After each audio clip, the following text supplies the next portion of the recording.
वातावरणाच्या बदलामुळे पिकांचं नुकसान होऊन शेतकऱ्यांच्या नुकसानीच्या बातम्या रोजच्याच झाल्यात। मात्र उन्हाळ्यामध्ये एक फळ असं आहे की जे आंबट असूनही शेतकऱ्यांना नफ्याचा गोडवा देत आहे।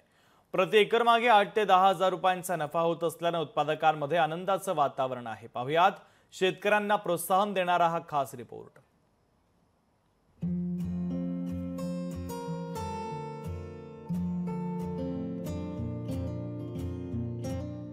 शेतकऱ्यांना भर उन्हाळ्यात स्ट्रॉबेरीचा गोडवा। प्रति एकर वरची स्ट्रॉबेरी देते 8 ते 10 हजारांचा नफा। सीमेवरील राज्यातील पर्यटकांना स्ट्रॉबेरीचं आकर्षण। नंदुरबार मधील अक्कलकुवा तालुक्यात डाब आणि वालंबा हे थंड हवेचं ठिकाण म्हणून प्रसिद्ध आहे। गेल्या अनेक वर्षांपासून या ठिकाणी असलेल्या अनुकूल हवामानामुळे इथल्या आदिवासी बांधवांमध्ये स्ट्रॉबेरीची शेती करण्याचा आत्मविश्वास बळावलाय।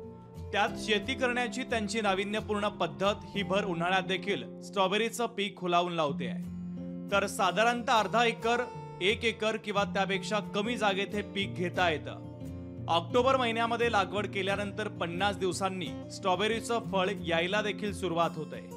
दरवर्षी मार्च अखेरपर्यंत स्ट्रॉबेरीचं उत्पादन सुरू असतं। मात्र यंदा स्ट्रॉबेरी चक्क मे महिन्यात देखील गोडवा देताना दिसते। स्ट्रॉबेरीची जेव्हा शेती करायला लागलो आम्ही तेव्हापासून या 3 महिन्यामध्ये तर आम्हाला जवळजवळ एका दिवसाला 8-9 हजार रुपये येऊ शकता। स्ट्रॉबेरीची शेती करायला लागलो तेव्हापासून आम्हाला रोजगार मिळाला। काही घराचा संसार वगैरे आमचा चांगला चालू झाला, उत्पन्न चांगलं मिळू लागलं। शेताच्या बाजूलाच रस्त्यावर स्टॉल लावून ताजी स्ट्रॉबेरी तोडून विक्री केली जाते। त्यामुळे शेतकऱ्याला दर दिवसाला चांगलाच नफा होत असतो। शिवाय जवळील राज्यात गुजरात आणि मध्य प्रदेशात देखील सेंद्रिय स्ट्रॉबेरीला मागणी वाढतेच आहे। सोबत सुरतच्या बाजारपेठेनं या आदिवासी शेतकऱ्यांना मोठा आधार दिलाय। डाब इथलं वातावरण थंड असल्यानं पर्यटकांचा तिकडे कल वाढतोय।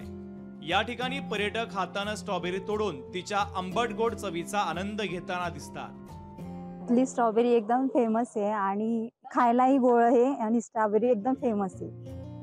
आगामी काळात नंदुरबार जिल्ह्यात शेती पर्यटनाच्या विकासाला चालना मिळाल्यास शेतकऱ्यांना मोठा फायदा होऊ शकतो। दरम्यान सध्याच्या घडीला डाब परिसरात होणारी स्ट्रॉबेरीची शेती पाहता भविष्यात डाब परिसर स्ट्रॉबेरी पिकांचं केंद्र ठरेल असं म्हणणं वावगं ठरणार नाही। पल्लवी प्रकाशकर, लोकशाही मराठी, नंदुरबार।